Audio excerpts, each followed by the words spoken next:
Okay, is it running? Okay, everybody, tonight, me, Ed O'Neill, I'm here tonight at Debaser, and we're going to be interviewing Goblin and Bürner. So we got two of the head guys from each band here. Yeah. Head guy. The voice pieces. Yeah, I mean, I'm the front man for the band. I kind of tour manage. I'm the booking agent. So yeah, I guess you're right. Yeah, and your name is? I'm Ben Ward from Orange Goblin. Exactly. Nah, it's English. But anyway, tonight is, how many shows have you guys done before you got here? I think this is the 6th show of tour. Yeah. Number 6 tonight. Kicked off in Copenhagen last Thursday, and did Malmo. Then we did Lid Chopping, day off, went up to Oslo, played Gothenburg last night, and here we are in beautiful Stockholm. Oh, nice. How's the body and the brain doing? It's pretty good. We're no spring chickens anymore. So how the crowd's been? It's been hit and miss. I think, on the whole, they're generally pretty good. I mean, obviously, this is one of the first various country tours we've done since coming out of the COVID lockdown and everything. Yeah, no kidding. And that's It was kind of strange, like knowing what to expect, because people are still a little bit apprehensive about going out to shows and don't know whether it's going to be safe. So I think, on the whole, we've been really pleased. Yeah, really. Like you're made up to be out on the road again. Absolutely. I mean, there was a point in 2020 where we didn't even know whether this was ever going to happen again. We didn't know whether we were going to have this livelihood. So it was worrying for a bit. So just to be slowly coming back to some sort of normality is wonderful. And, we haven't toured in Scandinavia for, I think it's 7 years since we was here with St. Vitus. And, coming over with these guys who had never met prior to the tour kicking off. And we instantly got on House on Fire on Friday and Thursday. Danny Dyer would say it was a real bundle. It's been brilliant. It's like, that instant bond. It's like, we're all from the same sort of era, we've all got the same influences, the same interests, so we've had a lot of laughs, and there's plenty more to come, right? I bet you guys can write a book after this tour. No, but the last time I seen you guys play live here in Stockholm was like, I think it was 13 or 14 years ago. Wow. Yeah, you guys played with Roadsaw, remember them? Yeah, I do. Craig Riggs Yeah. and the guys, really good friends of ours still. I still keep in touch with Riggs. And, They're still a band? No, Riggs is busy doing other stuff. He's playing in Sasquatch, and he's doing a band called Kind. I'm not sure what Tim, the bass player, is up to anymore, being the guitar player, but that tour was fantastic. It was us, Roadsaw, Witchcraft, I think it was. On the road. So do you remember that show? I don't remember what I was doing 2 weeks ago. Yeah, but anyway, I think it was a Coupe de Grace tour. That's the one, Yeah, exactly. that would have been 2002, so yeah, we'll go back to, what's that, 19 years? Yeah, 19 years. Holy hell, I've been here way too That's long. exactly how old I was, and that's Yeah. all my life ago. Just whizzes by, man. It does, yeah. Wow. And that's why we're grateful to have the opportunity to still do this sort of thing. Bürner, go out on the road and have a paying audience that give a shit. Yeah, exactly. Great. Probably, the albums you put out are great. Coupe de Grace was a good one. Yeah. And Infinity was a good one. How about us? Huh? How about us? What was the name of that one? It was Our last one was Wolf Bites Back, then we had a live album. that was the Rough and Ready Live and Loud. Yeah, that's a good album. Yeah, but anyway, I just ordered one of your albums. The girl with the sitting on the chopper. Yeah, Time Traveling Blues. Yeah, that's a good one. Yeah. Yep, and I think that was one of your big sellers. That was the album that sort of, when we first came out in the mid-90s, there was kind of explosion of what people called stoner rock. And we were fortunate around in the UK at that time, there were bands like Cathedral, Electric Wizard, which was starting out, Acrimony, and there was a doom scene with the likes of Paradise Lost, Anathema, My Dying Bride, and we kind of rose up and got to play all these shows in London with those guys, and when the American bands like Fu Manchu and Caius and Nebula came over, we sort of toured with them, and that Time Traveling Blues album came out in 1999 when it was kind of in its full pomp, and we were considered one of the sort of forerunners of that scene. So Yeah, exactly. You guys got we were like lucky. over 1 million hits on one of your songs. Yeah. I mean, I like to think that's possible, seeing it's been out nearly 25 years. Exactly, now it is. It's going to be like, 10 more years, it'll be 2.5 billion or something. Yeah, exactly. You're a bit of an anomaly. So it's something that you don't see someone as a real hard rock and a professional footballer as well. Yeah. So can you tell us a bit about your time? Well, I mean, I grew up in a small sort of seaside port called Ramsgate. Played football all my life, and I did well at school. And then when I left school, I was fortunate enough to be offered a 2-year contract at Queen's Park Rangers, which was where I met Martin, our original bass player, who recently left. Was he playing with them as well? He was, yeah. And we bonded over a mutual love of like heavy metal and the young ones and stuff like that. And that's when we discovered going to gigs and drinking, and our football went out the window, and wanting to be a musician took over. And that used to be what football That's was what usually happens. Yes. Paul McGrath, George Best. Yeah, exactly. Yeah. Sets of best players. I mean, we kind of missed out. We had the opportunity to go professional and play just as the Premier League era was kicking off, and players' wages went through the roof. But no, we opted to play in Orange Goblin. And here we are. I'd say that's more fun than football nowadays. Like, Yeah, I mean, I've got no complaints. I mean, I've done, 2 of the things that most teenage boys sort of dream of doing when they're older, playing football and playing in a rock band. So, You did all those things. I'm more into oil and Yeah. pistons and gasoline. Yeah, I'm a fucking. Oh, he's a mechanic. You You guys are always in their garage working. Normally I span it for my little from my libraries. I've got a motorbike shop and I do motorbikes all day and get the opportunity to go with these guys. So Hell's bells, you just jumped on that train and went with it. yeah, he jumped on that chocolate and rode. Yeah, that's right. Exactly. flat out. Tell me this, fellas. A couple of questions, multiple choice. Bon Jovi or Guns N' Roses? It's an easy one for me. I'll go Guns N' Roses because Appetite for Destruction is still a great. Not really a fan of anything they did after that, but can't argue with Appetite. And I've not been a big Bon That's Jovi cut fan and ever. dry. Now, speaking of cheese, what's your favourite cheese? I was about. My wife's French, so I'm I going to say almost did an Aussie on I've that. had some amazing I French almost cheeses. did an Aussie on that one. From under cheese. Oh, sorry. I had a couple of little quick questions. What's your favourite corn snack? No idea. Kind of the monster. We see this is it. Like in England, they have like two well into their adult life. Still eating Monster Munch or. I mean, I'm a big fan of Quavers still, Quavers, but they're maize, right? I think they're potato actually.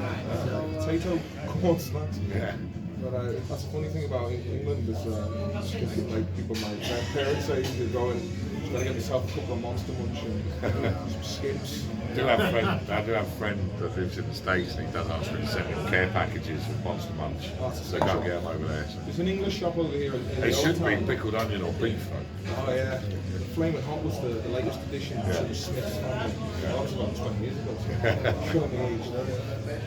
Appetite for Destruction, great album. Yeah, That's me. I was 6 That's when the albums have sort of got me into rock music and heavy side of things. Did you ever meet any of those lads at all? We did Soundwave Festival in Australia a few years ago, and landed in Brisbane, and we're standing there at the carousel waiting for our baggage to come through. And our guitars come along the thing with like the Orange Goblin stencil on the cases, and Duff McKagan from Guns N' Roses was standing there just waiting for his thing. And he's like, "Are you guys Orange Goblin?" I'm like, yeah. He's like, "I fucking love your band, man." I'm like, wow, that's Well, that's impressive as Well, I'd hell. say you would. Because it's a fucking big sound of heavy metal up your arse, you know what I mean? Like, Yeah. there should be more of that going on. Yeah. Do you think there's any reason in particular for the decline in universal interest in music? It just seems everything's going to be. I think it's just the age we live in, this consumer age where people are kind of brainwashed by what they hear on the radio and the television. You've got these sort of, what they call talent shows, like the X Factor and things, where people are just, they sing songs that were written by someone else. They might have a good voice, but there's no real genuine sort of talent. There's no Lennon or McCartney coming through. There's no, Jimmy Page. There's no Tony Iommi.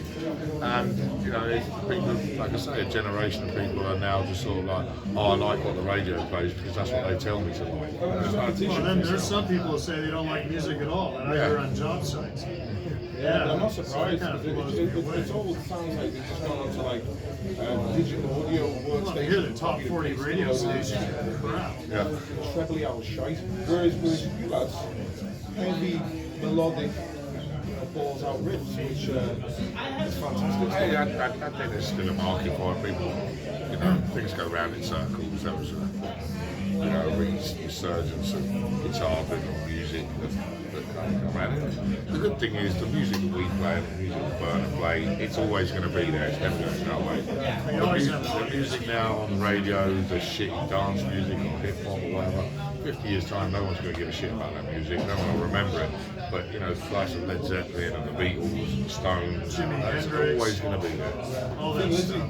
Suede too, and all those bands. You hear them like 100 years from now, it still sound good. Yep. Those other bands won't. It's just disposable music. Do you like the sword? I do. I'm very good friends with the sort of. No, I was thinking it definitely looks like space rock. Yeah. Seascape of asteroids and mad bastards across the solar system. That's cool. They're from Austin, aren't they? Austin, Texas, yeah. Yeah, we talked with those guys, hung out with them up there. Speaking to them regularly, I just did a podcast thing on Kyle's online podcast show that he does. Pretty cool. Hey, have you guys ever been down to South America yet? No, that's in the pipeline for next year. We're about well, not next year, 23. We're looking at. How about You Ireland? guys are going to have a lot of Oh, fun. Ireland we've done many a time. Yeah. We were supposed to do it in December, but obviously due to the COVID situation over there being slightly different, we had to postpone it. But we'll be back over there next year. Where would you usually play if you're in Ireland? Nah, We never do. been. You have to know, you must know that we are like the young ones. Take Dublin. Even though we look fucking old, and we are, maybe we are, but this is like the first time for us really, and to be going with these boys and see them, give 110% each night, and they kick ass every night. I'm so impressed. That's a good idea. Yeah. Right back at you. Just deliver. So it's all about. Yeah. We've got people paying their money to come and be entertained, so put a show on. Yeah, we try to do our job and support you guys, getting all warmed up, Yeah, absolutely. whatever. It's a perfect match. Stockholm can be a bit of a subdued crowd. Playing. Well, this place is like hit and miss all the time. I guess with it being a Wednesday night as well, people are a bit reluctant to go too mad because they've got work the next morning. But as I say, you just got to get out there, whether you're paying 20 people or 20,000, you're the same band, you're still there to entertain, to do your job. I mean, Monday night in New York was great. So we was expecting that to be a little bit quiet, but it was one of the shows that we saw. Yeah, Monday's a Monday. I thought Any mad shit like crowd surfing or stage diving? Yeah, we've had some of that. there was one knuckle in Malmö that fell over. He tripped on the monitor and hit his head in the safety fence. I can tell you one good time. It's like I was at the coach house in San Juan Capistrano. Right. He has a high stage, right? And this big fat guy crawled up there, right? And so everybody was like slam dancing and everything in the front. And so he just like totally jumps out. And the whole crowd just split like the Red Sea. He just went splat right on the cement. Instead of calling the taxi. And everybody just moved right back in again. What about comedy? I mean, you must be into a bit of the old. Of course, yeah, we're all big fans. Grew up with British comedy. We would sit and watch the young ones in the dressing room before the show every night. We grew up with Blackadder and Fawlty Towers and all that Little stuff. Britain. Yeah. Peep shows. You like That was always Peep played Show's in fantastic, California, yeah. That's the one thing me and my wife sit and watch at dinner every evening. There's nothing else on turn. This was a pre-scripted question. Big Sue's on Nancy. Which one's Nancy? Nancy's the Canadian girl who. Neither. The small sort of Eastern European. Oh, right, yeah. Both of them. That was the wild card. See the Peep Show. Yeah. We have a show in Ireland called Hardy Ducks. Yeah. So that's what I do. Yeah. So that was based on. Yeah, you can see it on YouTube. It's on Netflix. Right? Yeah, it's good. I don't think Peep Show's been on this week. I love it. It's like see I your don't think perspective of have the you guys. seen it on Yeah. Swedish telly? What, his show? No, Peep Show. Peep Show? Yeah, the one they're talking about. No, I haven't. Basically, if the two characters, you can hear their hit. Yeah, I've seen that. Yeah. Here in Sweden. Yeah. Can you? Well, you can see you catching on YouTube as well. All right. I'll do that. Did you ever meet Dave Grohl in your time? Dave seems like he's a laugh. Dave, yeah, I met Dave. He played in LA, House of Blues with, I think it was Clark's tour, and Dave Grohl came out to a show, got to meet him. He was a really nice guy. He's one of those people that obviously, you know, comes from a sort of punk rock background, playing the screen. And yeah, exactly. And he's got appreciation of all the underground bands that we listen to, like some Fighters, Underground, Trouble, The Obsessed, and everything. So yeah, he was a nice guy. Did you guys play Orange County? We have. Yeah, we played some. I can't remember off the top of my head, but we played quite a few places around California. And I say the memory isn't quite what it was. Yeah, because San Clemente's were Fu Manchu. Yeah, they come from my old neighborhood. Yeah, I'm their booking agent for Europe. You are? Yeah. Yeah, those guys come from where I come from. Yeah, they're awesome. Good guys. So we're saying there's a story where you Bill's once at a gig. This was a festival in Germany years ago called, I think it was Stockholm Underground, where I'd been offered a pill just before we went on stage. I was like, yeah, why not? We'll do a good show. And started to come up halfway through the set, stumbled over the monitors with my mic stand, fell into the crowd, pierced myself on the arse cheek with the mic stand, and thought that someone in the crowd had stabbed me. So I stopped all the show and I got stabbed. And yeah, it took a while for the band to convince me that it was my own fault.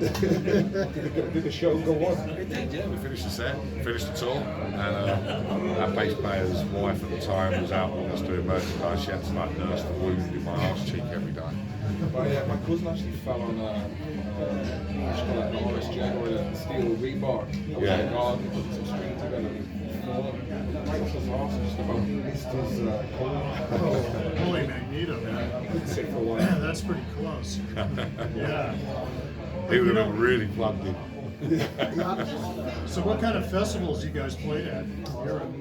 Europe, pretty much all of them, really. We've done Hellfest 5 times, I think. We've done Resurrection Fest, Download UK, Sonosphere UK, Sweden Rock, Copenhagen, Wacken, all the big ones. What about Finland? You guys been there? Yeah, we played lots of times in Finland. We played at Oulu Festival, Tuska Festival. It's Dang, you guys hit every festival. so I'm going to make a move in a second. Okay, the wife is cool. No, it's a friend of ours that was supposed to turn up. So All right. You'll have to give Danny Riley, my mate, a shout out. He's one to tell me about his 2000. Yeah. He's like, oh, fucking listen. well done, Danny. Goblin, man. You got good taste, mate. Good one, because this is going to go up on YouTube pretty soon. Cool. Yep. So, Cheers, fellas. Have a great gig tonight. Lovely to chat to Thank you. you. Thank you. yeah, thank you for showing up. Cheers. Nice Yep. one. I'll not let you down, mate. I'll not let you down. That's good. Okay, it's been a great interview. We found out a lot about Orange Goblin, and thank you for showing up. I'm Björn. Cheers. Yeah, you bet. Nice one. Come and see the show.